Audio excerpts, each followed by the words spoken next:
অসমীয়া ভাষা আপোনাৰ আমাৰ ৰাজ্যিক ভাষা হৈ থকাটো এইটো আমাৰ এটা আইনগত অধিকাৰ আৰু অসমত ৰাজ্যিক ভাষা বা অফিচিয়েল লেংগুৱেজ অসমীয়া থাকিব সেইটো ইতিমধ্যে সাংবিধানিকভাৱে বা আমাৰ আইনগতভাৱে তাক মানি লোৱা হৈছে। ভাষা কাৰো ব্লেকমেইলৰ চিকাৰ হ'ব নোৱাৰে।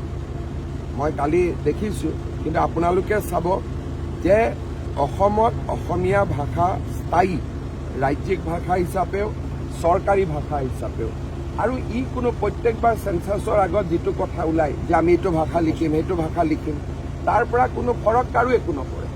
আপুনি যি লিখিব ইচ্ছা আছে লিখক, কিন্তু অসমীয়া য'ত আছে তেনেকেই থাকিব। আৰু বিশেষকৈ আমাৰ চৰকাৰ থাকোঁতেতো এইবোৰ চিন্তা কৰিবলগীয়া কথাই নহয়।